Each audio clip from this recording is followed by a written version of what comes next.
Today is January 14th, 2021, and I'm going to be telling you my own personal story. This is a bunch of experiences that happened to me all throughout my life. I had 1 year where it was nothing but paranormal activity. It was absolutely insane. I might go out of order. I'll try not to. This is my paranormal journal that I've wrote and drew everything in. It's pretty cool. So I'm going to start, and let's see here. I'm going to start with when I was 12. That's kind of when things kind of started, and absolutely crazy. Before I start, get some water.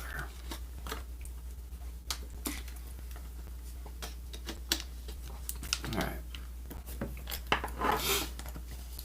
So when I was 12, I have two dads, so I'll be naming them Dad 1 and Dad 2. Okay. This was in 2002, 2003.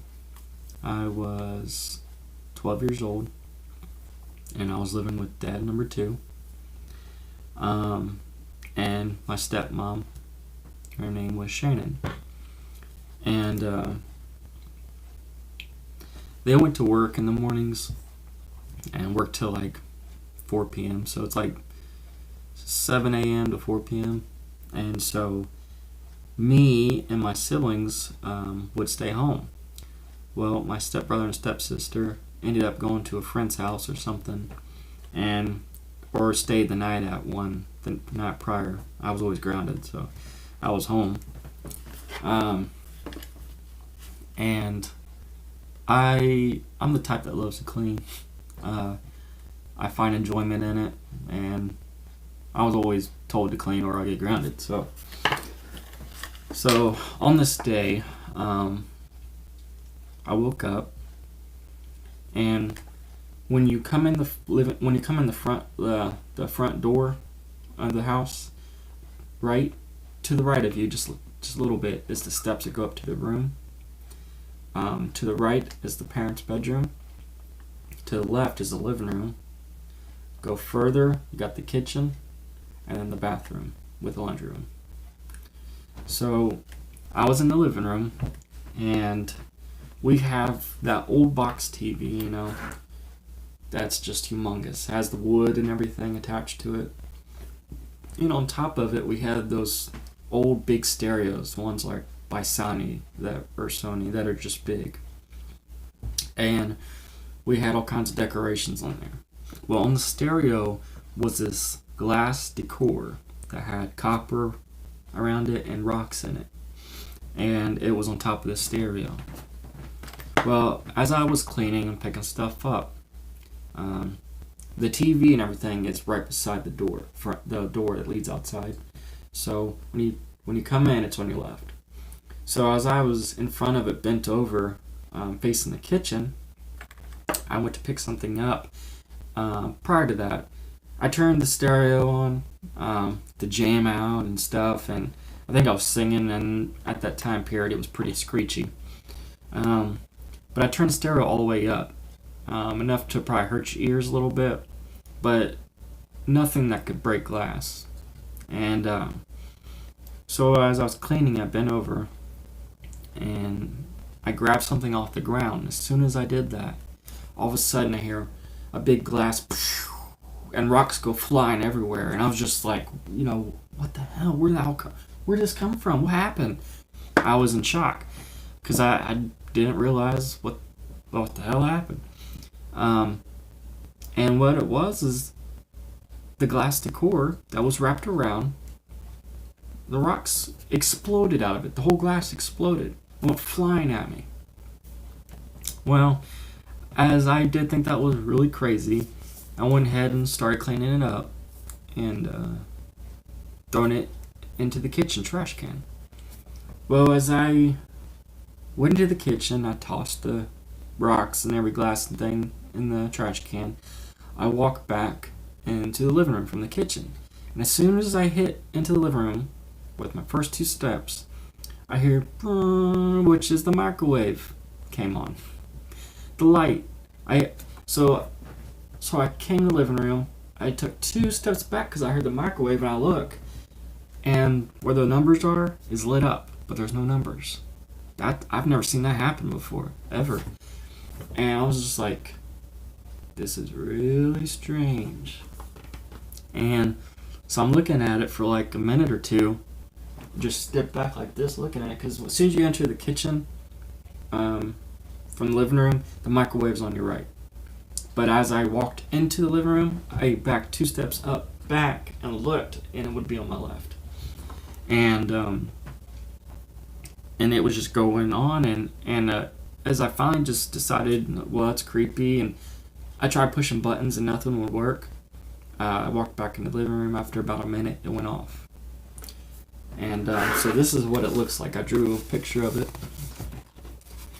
That's the living room with the old TV with the wood entertainment stand, as they call them. And then the stereo with there was more decorations on there, but that one was the one I remember. I'm 30 now, so it's been a long time ago. This is me, and I'm stepping back like, what the hell? I'm looking at the microwave, and it's on without any numbers going.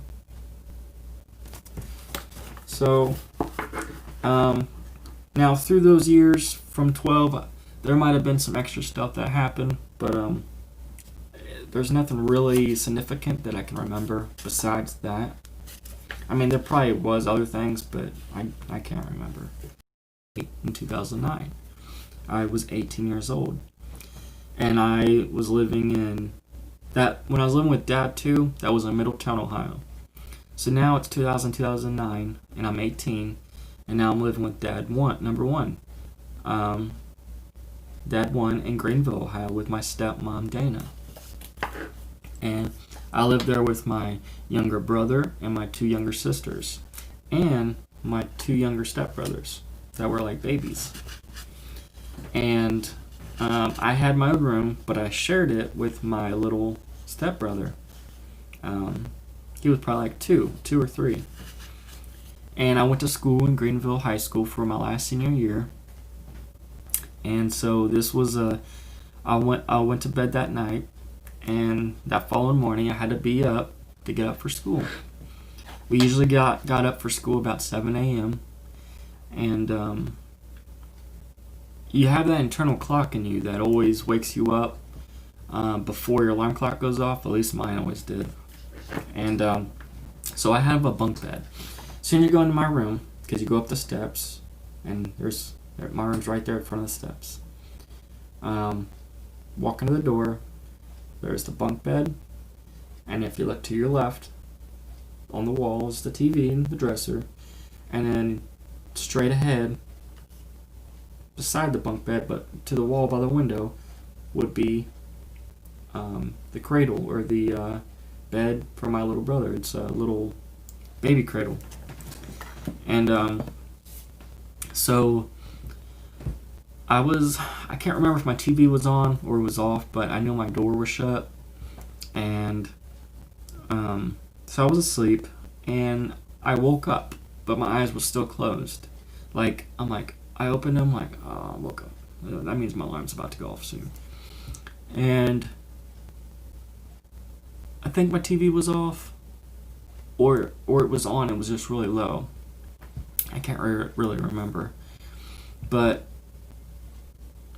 I was laying there on the bottom bunk, facing the wall, because when you walk in the door of the bedroom, the bunk bed, and then I'm laying on the bottom facing the wall. And I was a little bit in the center, towards the wall a little bit, facing the wall.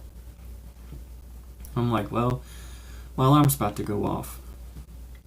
Well, within 2 minutes, I don't know why or what, I wasn't even thinking of anything, I feel something lay behind me, and my eyes jolted open, and I was scared. That's the only way to explain it. I was scared, and I was just had all these things going through my mind, like, what is that? What's going on, And I'm just all kinds of freaked out and stuff. And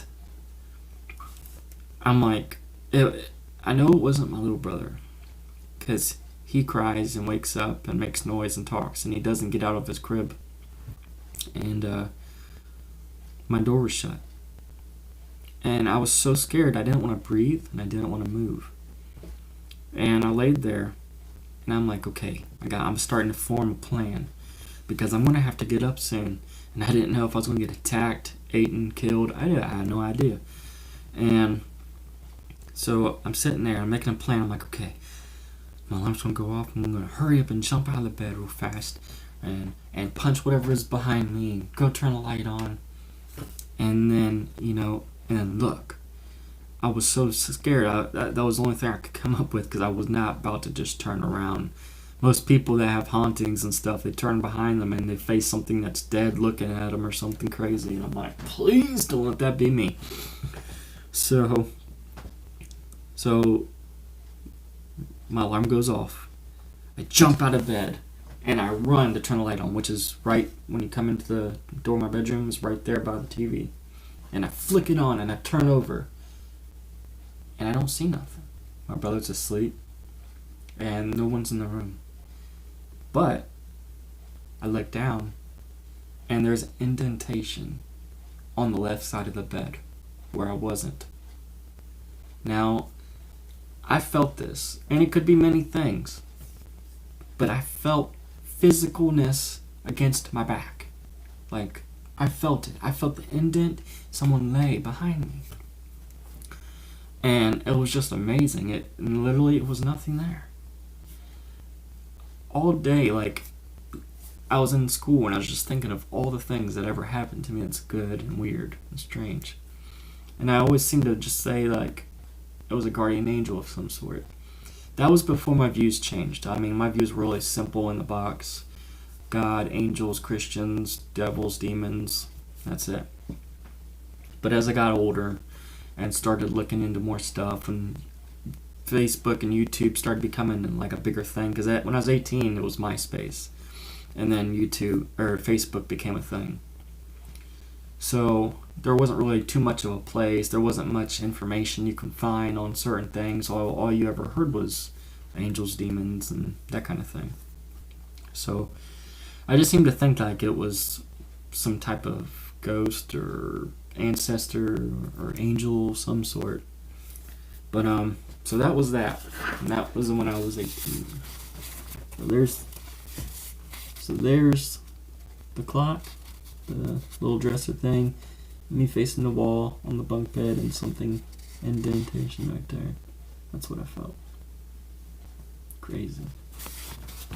So I can't really remember too much. I might have had some scary experiences, but I can't remember them if so.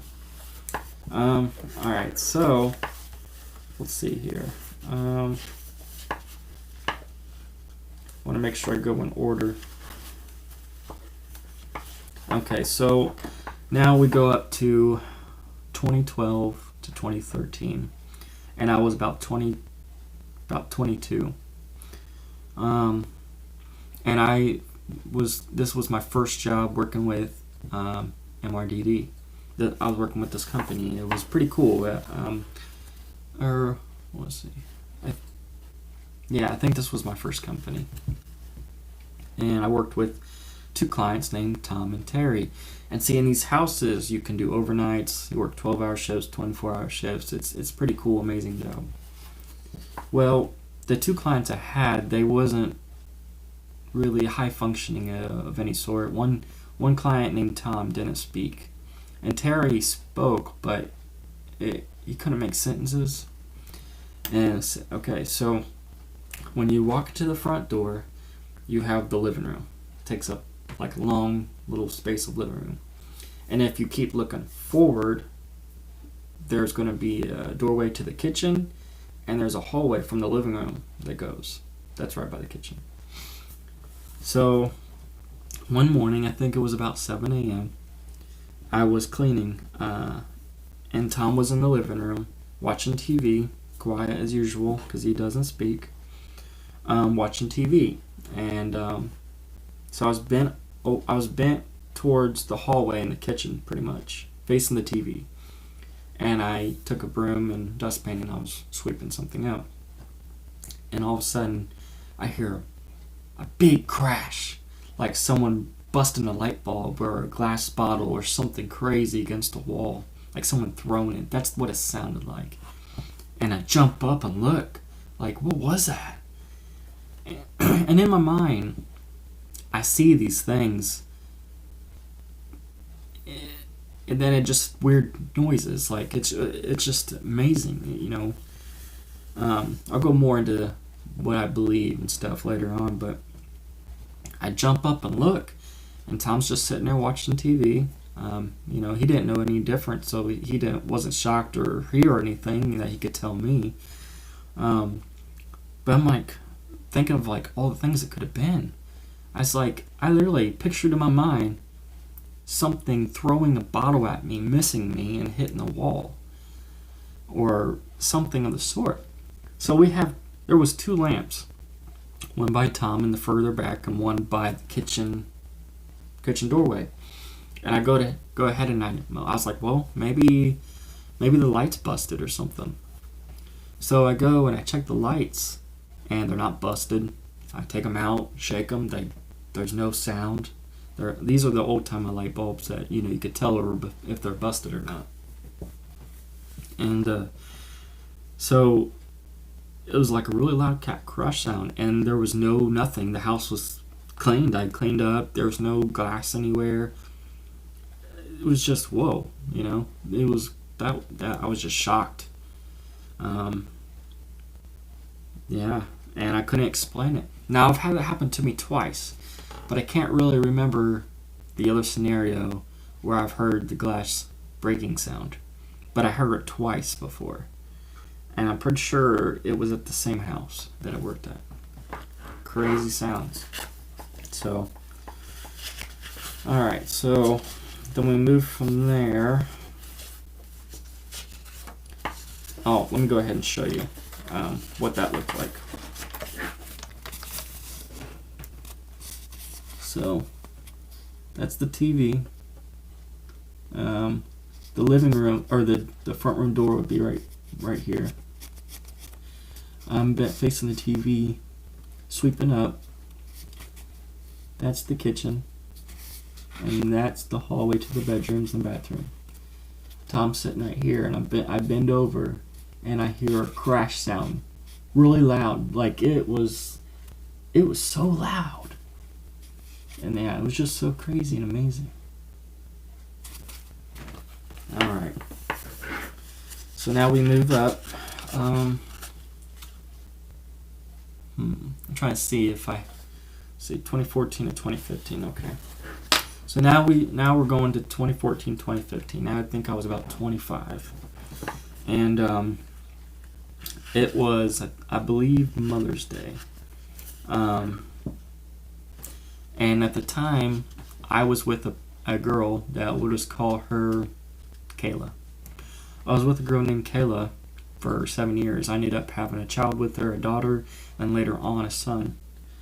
And so it was, I think it was Valentine's Day or Mother's Day. And by then, I think me and Kayla were together for about 5 years. We had a daughter together, and our daughter was about 4 or 5. And, or I think she was 4. And I went into a gas station that was close to the house. I just bought a smart TV for her. And come to find out that TV sure as hell wasn't smart. I lived in a trailer up on a mountain in Tennessee. This was in Tennessee, by the way. Sorry about that. And the last story, when I was working, that was in Hamilton, Ohio. So here is Hampton, Tennessee in 2014, 2015. And I just purchased a smart TV that wasn't smart because in the trailer, my Wi-Fi, it would not pick it up for nothing. I could never use that TV for nothing. And I had it in the back bedroom. We put it in there so our daughter can use it and stuff to watch cartoons off Netflix and stuff. And so I go to the gas station to get gas and get some chocolates and stuff. and I walk into a marathon. When you walk in, it's connected together with a McDonald's and a marathon. So the marathon is on the left, McDonald's is on the right when you walk in. So I go in a marathon. It's only me in there. And I go around searching for drinks and candy and stuff, and I get it. And as I check out with the cashier, I kind of know her a little bit because I always see her when I go in there. She's an older lady, really nice. When you go in there and you look towards it, they have this like roundabout. Like if you face them, it's like the where you check out, and they got a door right here to go in, and that thing wraps around like into a circle or a square, and you can't get out on the other side. And on the right side is a like a plastic, or glass shield. Before coronavirus, they got them all around now. And there was like boxes stocked up on the side and candy and everything, just things stacked up where they're supposed to be.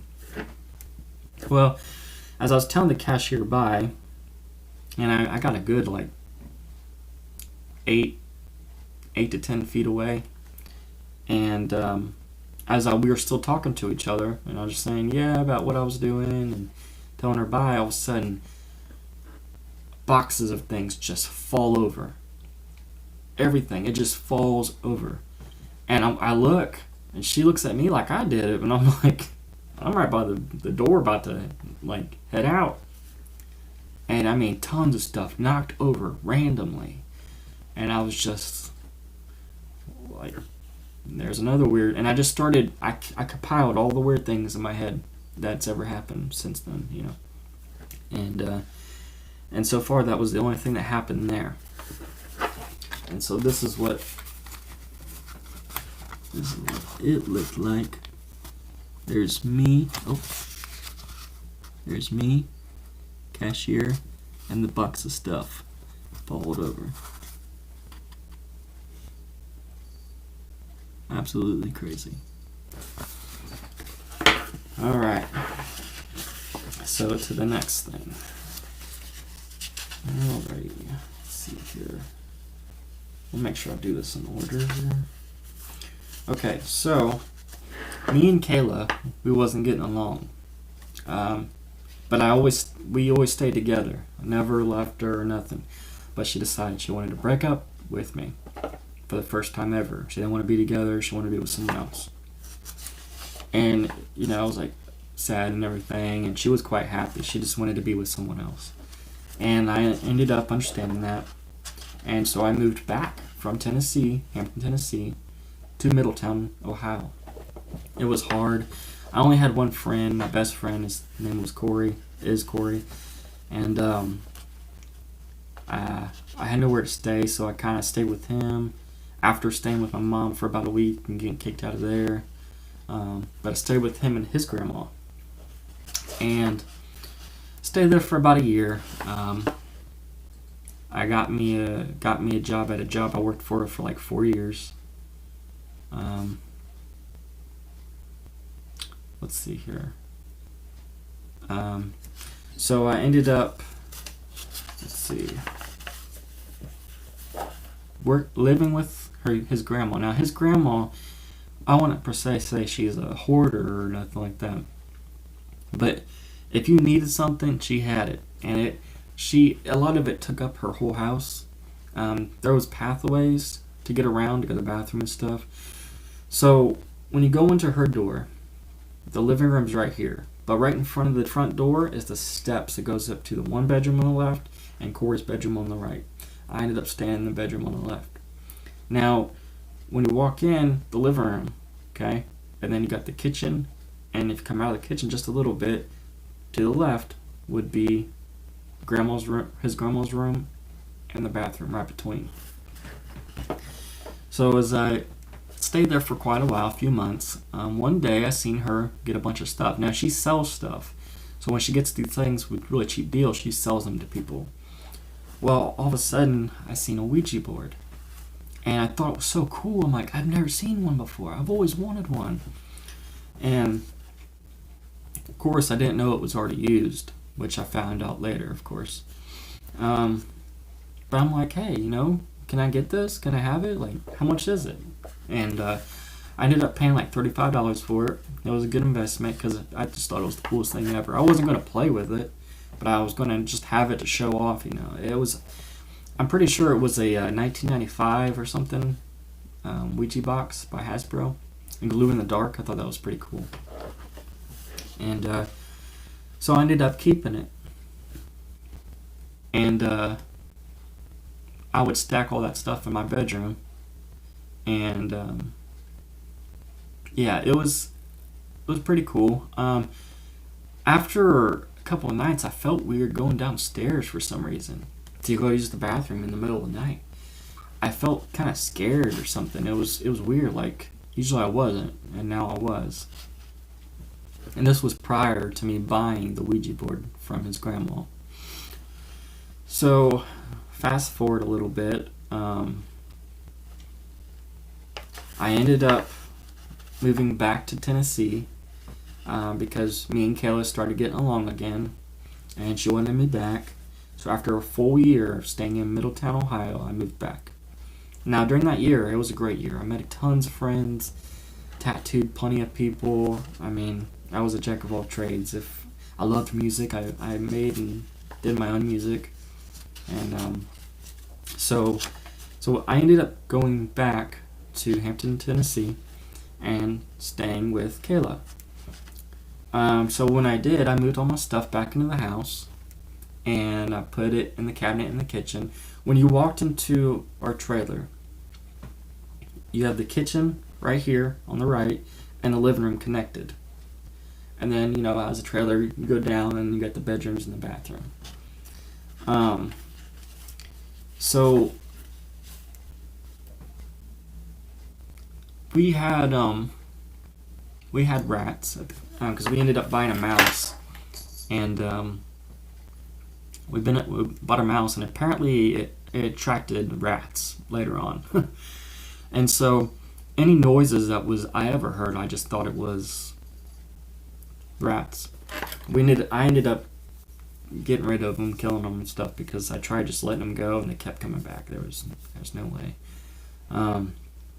But I worked a job in Jonesboro, Tennessee. It was called Dawn of Hope. It was a pretty cool place. It was a good job. All these jobs I ever work mainly are just MRDD. That's all. I like it. It's my favorite job. And so moved back, and one night I'm at work, and Kayla calls me all frantic and stuff, and she's crying. She's like, "There's someone in the house trailer," and she's like, "I almost called the cops because it sounds like someone walking really fast with boots on into a hallway." She was so scared. And I said, "It's alright." I said, "It's just the rats, blah, blah, blah." And she wants me to talk to her for a little bit, and then we finally hang up after like a good 30 minutes. And she would always hear someone walking and heavy footsteps. Now, we always fought. We were always physical, verbal, we always fought. And if you know anything about physical violence, if you're not causing it, then there's some kind of spiritual essence that's feeding on it and wanting you to do it. And I thought maybe that could be a part of it. Might be why we fought so much too then.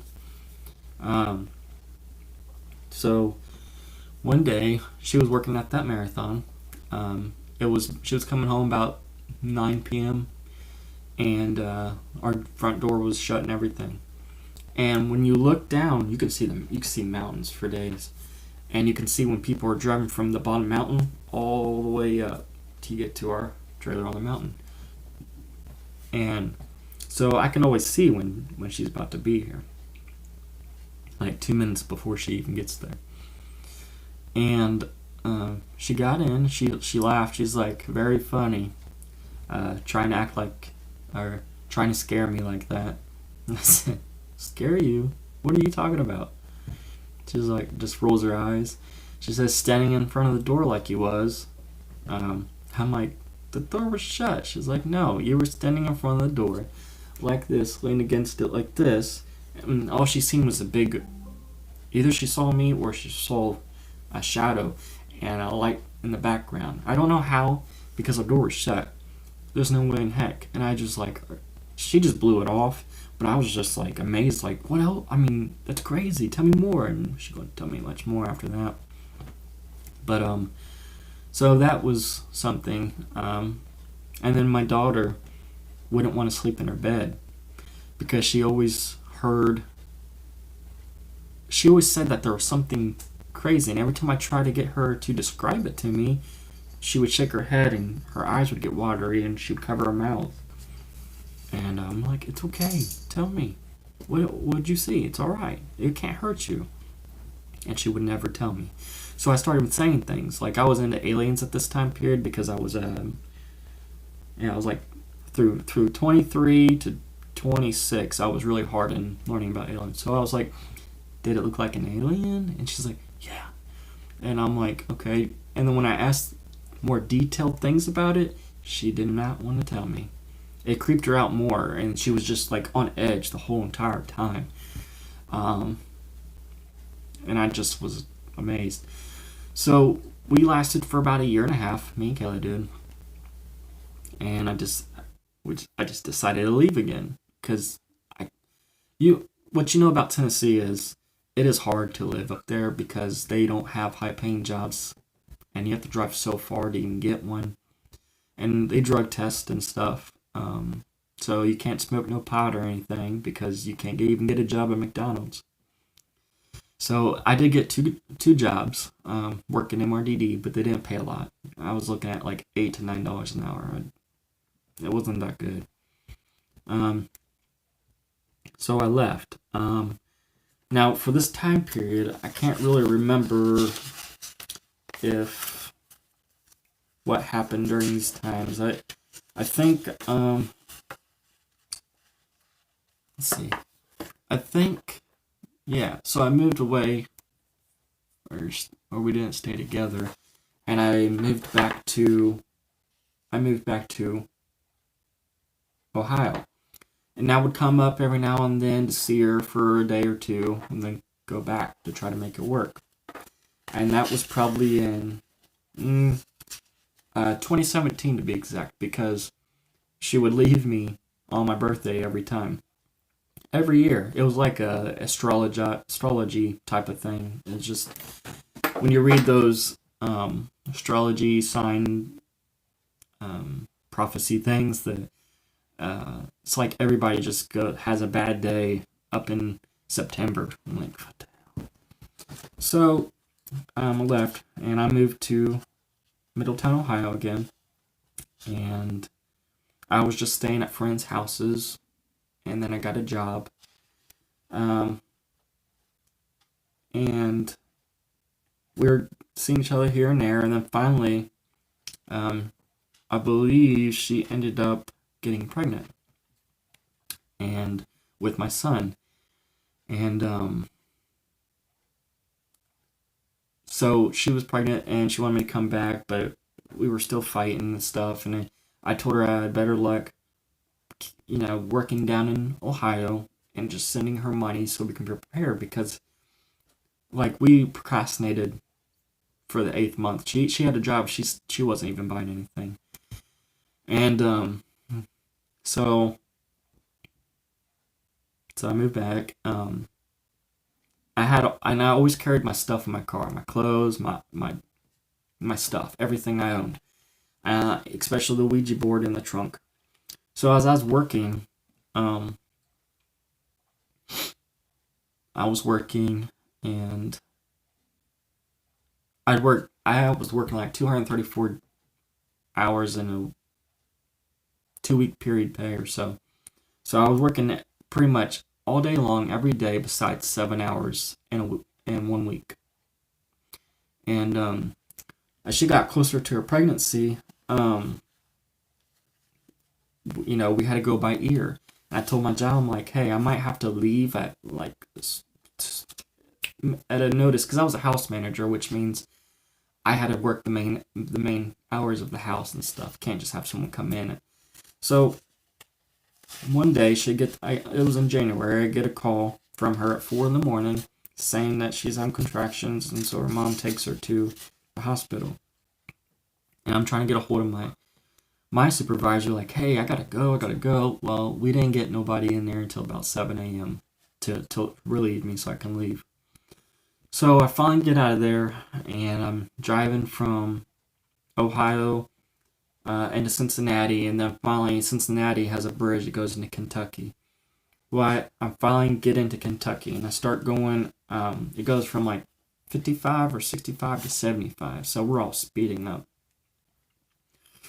And as soon as I get into Kentucky, there's a semi-truck on the right of me, and there's a car a little bit behind me, and the semi-truck's a little bit ahead of me, and then there's another lane where there's cars. And as we're driving, I don't know if this fell off of the semi-truck or if it was just laying in the road. But we were driving, and I seen it in my head. I'm thinking all these things, and I look. I'm like, man, he's about to get fucked up, because it looked like a little plastic yellow thing. I didn't know what it was. And as soon as the semi-truck ran over, I'm like, he's about to get his tires popped.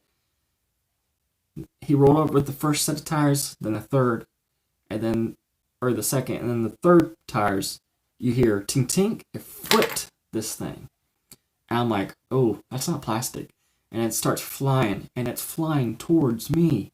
And this lane coming right towards me. And I'm like, oh, this is going to end bad. And it comes right at me. And I was just staying pace. I didn't speed up, I didn't go slower. And it smacks into the left part of my bumper, right in front of me. And flips in the midair as we're driving still. And then stabs right into my battery, through my hood, into my battery. I was just like in shock, like, holy crap. And it's still sticking out of my hood, like, I don't know, about 2 feet, maybe. And it's shaking, because we're going like 75, I'm going about 80 miles an hour, because it's 75. And there was nowhere to pull over. So I'm just freaking out, and I let off my gas, and I'm just trying to figure out where to go. I put my hazards on, and there's this little tiny section where, people get off the exit and still go, and they got this little corner piece. And I just pull over to that, pull it out of my hood, and it ends up being about 2 foot or so. Let's see, about 3 foot. 3 foot, and it was about this wide. It was a tire jack, a yellow tire jack that I think went to a truck, semi-truck. Because I seen it after the semi-truck was about to run over it with the back half of his truck. So I don't know if it jumped off there, fell off someone else's, or what.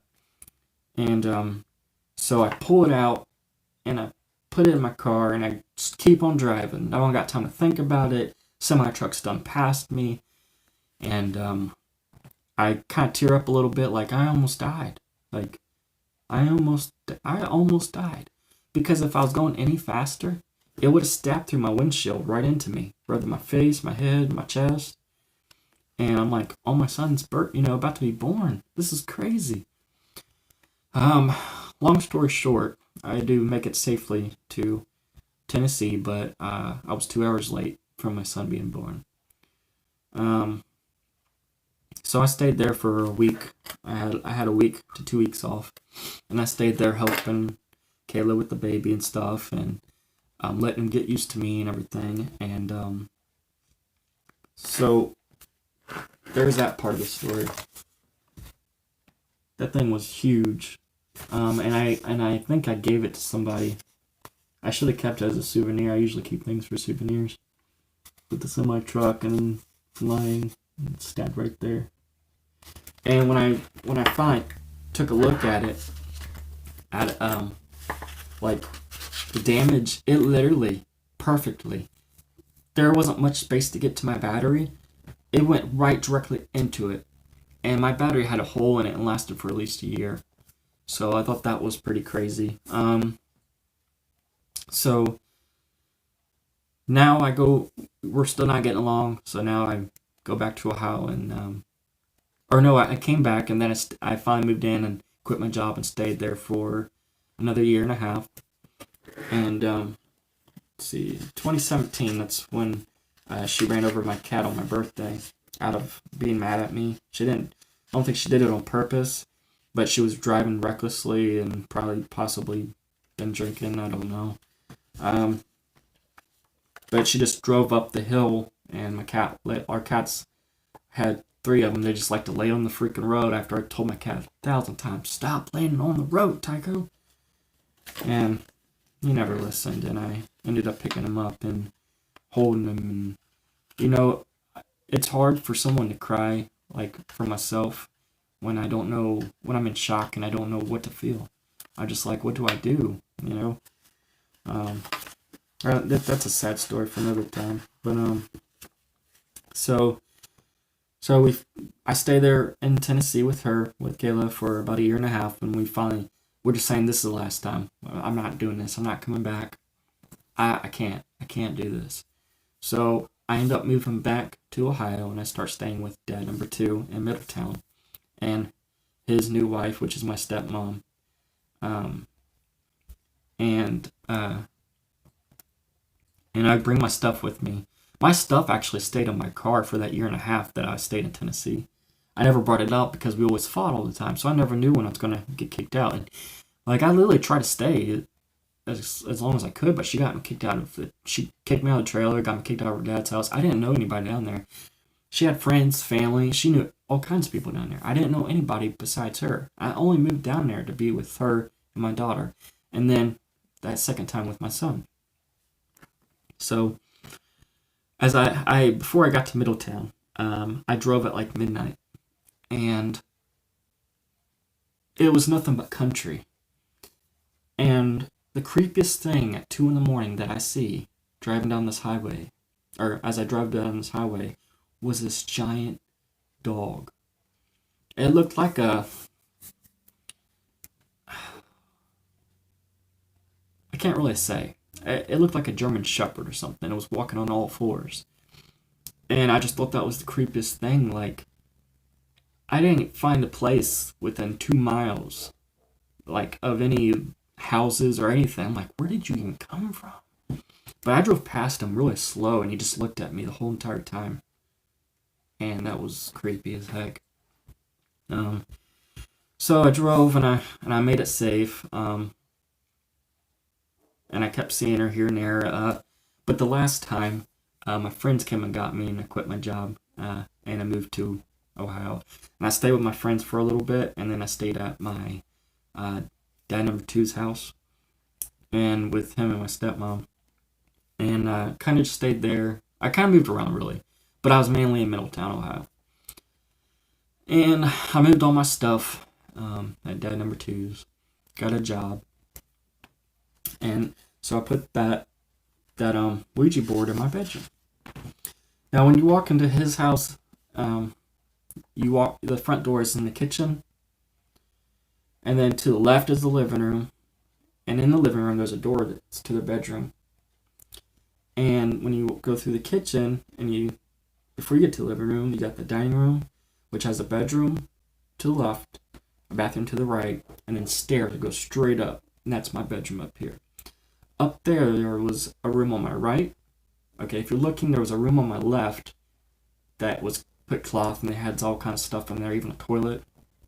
And when you're looking at my bed, looking on the right, there was 2 other rooms that had cloth over because there was stuff in it and stuff.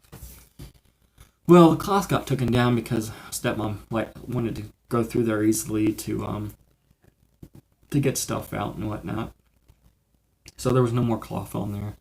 But there was a cloth on the door on the left, which I had the TV to block, because it just creeped me out. Well, as I was working, I finally got a job with a company doing the same thing I like, called Extended Hearts. And so one night, when I'm at work, I like to make music and write music. I've been doing it since I was 15. I would take YouTube beats and change them up a little bit to give it a better sound. and I would rap and sing to them. I would take my Bluetooth and I would connect it to my phone, and then I would use that as like a mic to synchronize my voice with the music. And so that was kind of my thing.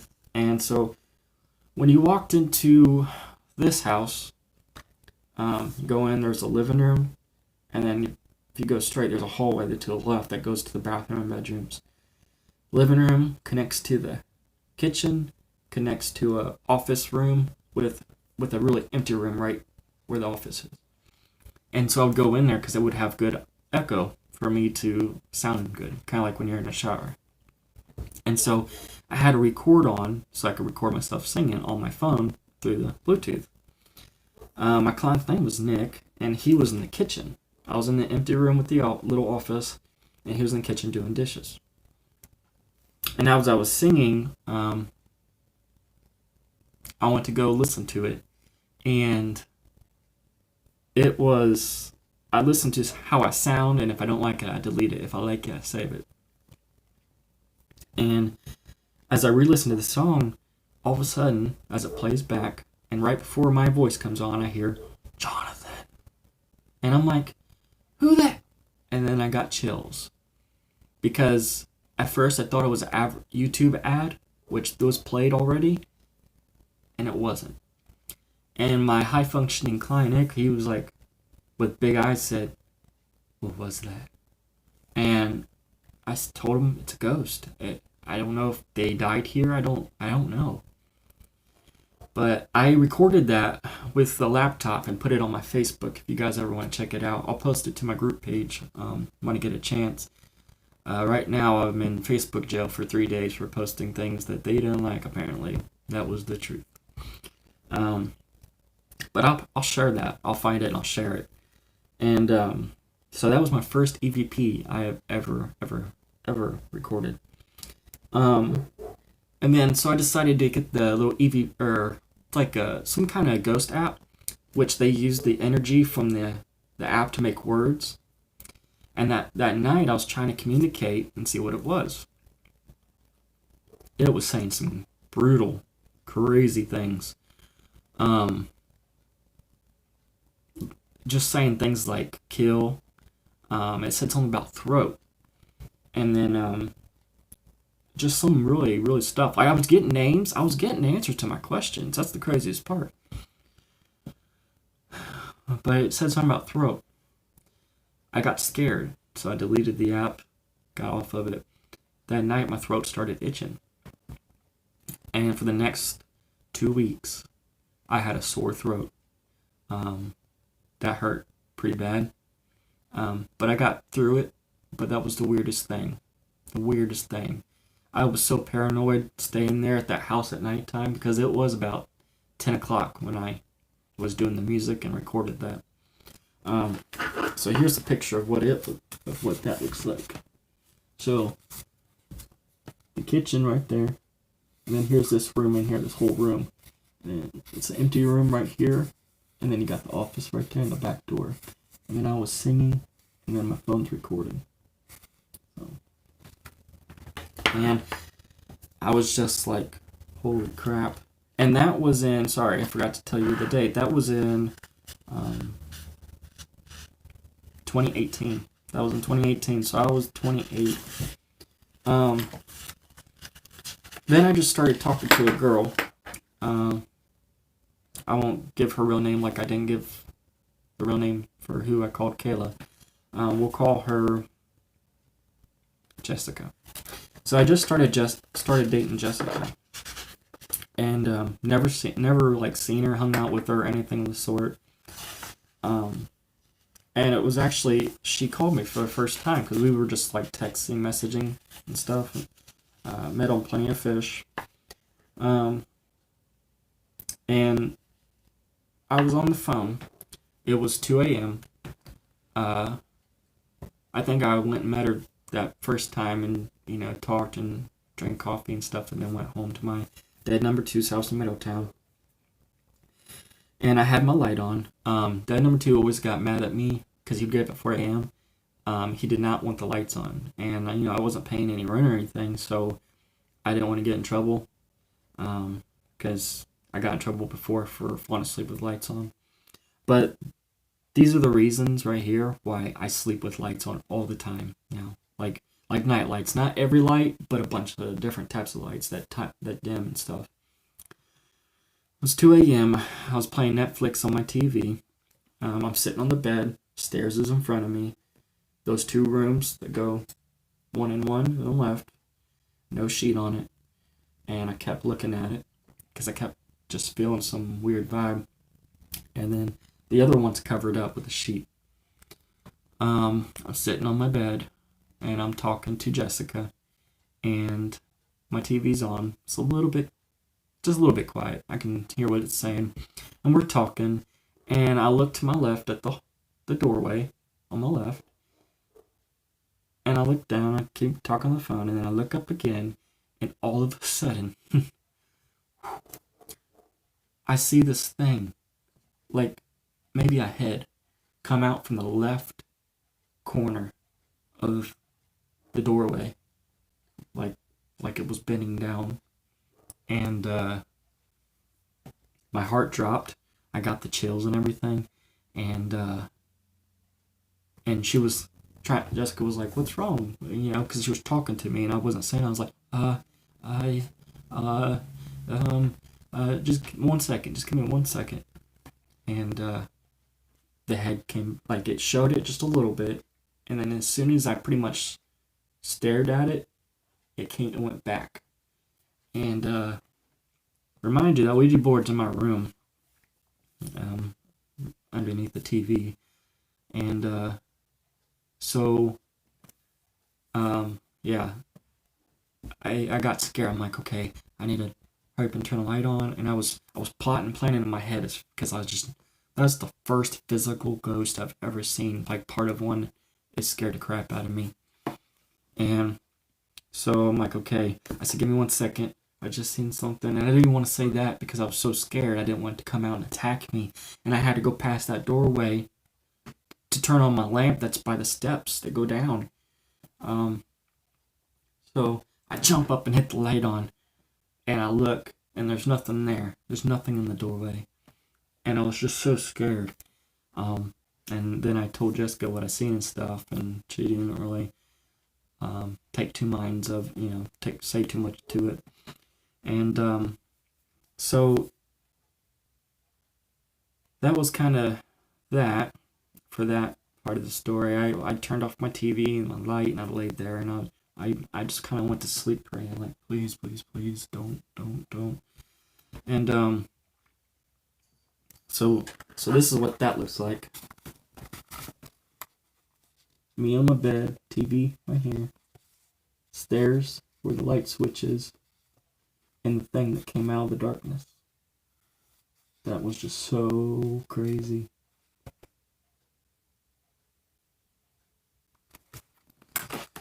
So, alright, so from there, so after that, I never stayed there again. I did later on, but I started sleeping at friends' houses, and I told them why I want to sleep at their houses because I was so scared. I didn't want to come back. I didn't want to sleep in my room anymore. And when I did come back, I went and slept in the living room by dad number 2 in my stepmom's bedroom. And so that was a scary thing. So during the times that I didn't stay there, I was probably gone for like 5 months. Never came back. I finally stayed there one night. And I smoked with my dad number 2, marijuana. It was afternoon. He had the day off, and we smoked outside, and then we walked in and sat in the kitchen.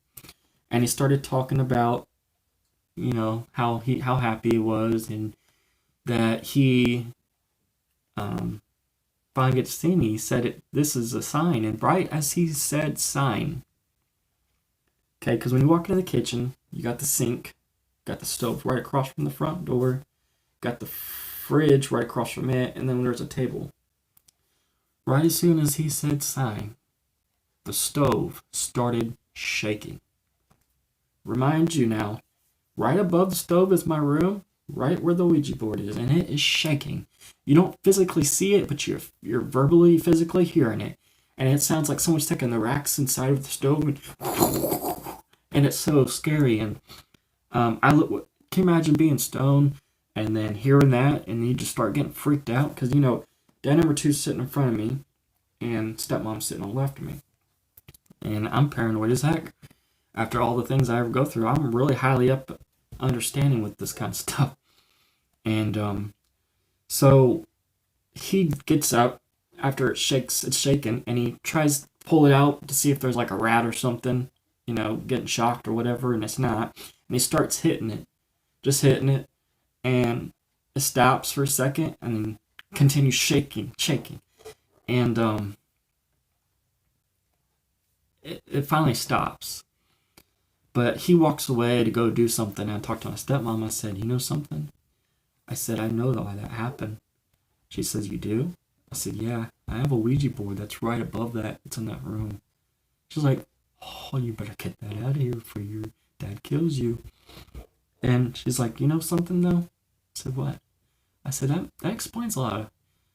And so she tells me her story, and then dad number two tells me that I need to get that out of the fucking house, He wasn't scared. He was just saying, you need to get it out. I don't want that in here. And he told me he would hear people running upstairs. Reminding my little cousin that lived with us, her bedroom was down below the steps. She would never go up there to ever get her stuff, and she just never wanted to go up there. He said he would hear people at night just running. It's like someone's running up and down the halls. She told me, this is her story, that when one day she woke up and she went to go pee to the bathroom. So she goes through her bedroom, living room, through the kitchen. She sees a bottle. And as she's walking, she looks at it, keeps on walking to the dining room, to the bathroom. And she's like thinking in her head as she's peeing and stuff, like, who do I know that has a baby? None of my grandchildren have drink from a bottle. I don't, And she's in there for a good 5 minutes. And she gets up. Because she does this, it's like routinely for her every night. She goes to the bathroom in the middle of the night. And as she's walking back, there's a woman sitting up at the kitchen table feeding a baby. That's right. A woman sitting at a kitchen table feeding a baby. And she walks past it, looking at her. And she couldn't remember too much details of the face. But she just keeps looking, and as she gets to her bedroom, she takes one more look at it and just goes into her room. And I think she said that it was a woman, and it was smiling at her. And she said, she's like, I kind of just thought I was in a sleep state or something, maybe like half asleep, half awake. She's like, but I was really awake when I was in the bathroom. So that I just was amazed, like, holy crap. And I stayed there for 2 more nights on the couch, and I always got this weird feeling. I didn't even want to use the bathroom at 3 a.m. But I ended up doing it, being really scared and imagining things, faces, scary things up at the top of the steps, because you can see it from the bathroom. But she's like, you need to get rid of that thing. And I'm like, I know. I said, I will tomorrow. I said, I will figure it out, because I don't want to burn it. Or I said, I'm going to try to burn it or something. So one more night, nothing happens. And I get the epiphany. I'm like, okay, I'm going to get rid of this. I'm like, what am I going to do? I said, I need to throw it away. I said, I don't want to burn it because I'm scared what can happen if I burn it. And so there's this little store, a little quickie mart, a little tiny, ran by an Indian family, right across the street, a little bit down to the corner, where Hillbilly Elegy was shot, the movie. We lived all right there in that corner where they were shooting that movie. And so I see the dumpster, and I'm like, okay, this is what I'm going to do. I walked over there, brought it, and they had cameras facing the dumpster and facing out front and facing their door. So they have a lock on it. I'm like, fuck, man. And I'm like able to squeeze this box in there and finally get it in there. And I'm like, I feel so better. Like, I literally feel okay. Like, I feel all right. And everything, the house even felt better when I finally got back and told her what I did. And as I was walking back to the house, the Indian owner walks out and looks at me and goes over to the trash can to see what I threw away. Get to the house, everything goes good. I don't hear any more weird things happening or anything of the sort. Oh, but before I threw it away, by the way, I opened it. And the thing, the glass, the monocle thing, was laying on the board with the letters and numbers. It wasn't on its thing. Like, there's like this foam piece that you stick it on so it stays in place. So, one, it was used, and two, it moved when I drove. Like, I'm not a bad driver, but that explains a lot, especially that tire iron that went flying through the air and almost killed me. But I walk back, and so I go ahead and feel better and everything's good now. And 2 days later, stepmom wanted me to go get her some pop at that quickie store. So I walk to the quickie store, and I'm getting her pop, and I'm getting me some snacks and checking out. And they have like an empty spot over farther at the end of the quickie mart. And I was just looking at everything like I usually do. And as I get to the counter, I look and I instantly jump back, scared, because the Ouija board is out on the table with the monocle out, like someone has been playing with it. Now the guy, he's over there at the register, and I'm just like, holy! It was like a scene from a scary movie. You can't imagine this. It's like, oh my god, it's coming back to haunt me, you know. So I instantly put everything away and I get the hell out of there. I don't want nothing to do with it. There's probably videos of hauntings happening inside of that store, and I haven't talked to that family since, but if I ever get a chance to go back there, I'll definitely ask them. But that was the end of all my experiences. There was like one more thing that happened to me, and it was at my job with Extended Hearts working in Troy, Ohio. And one morning I was just sitting on the couch, there's a TV in front of me, and there's a paper holder on the right of me. And I was writing stuff down in this book. And all of a sudden I hear whoosh, and I look over and I'm like, holy crap. It's like something took it and dropped it or something. And but it wasn't messed up or anything of the sort. But forgot to show you the when the stove shook. So I'll show you that.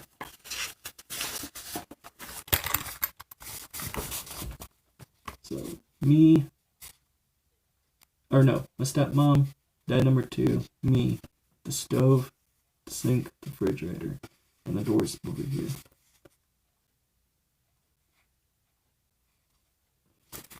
But yeah, so when that paper holder thing at my job made that loud noise, this ain't much, but I went ahead and just added it in.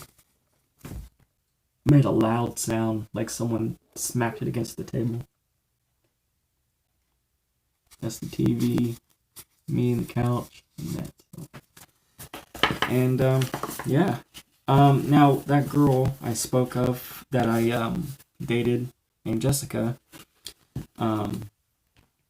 she had all kinds of things happen to her and stuff in her houses that were haunted and stuff. And when I stayed with her in her apartment, I had some weird things happen, like banging on the door and nobody be there inside this apartment building.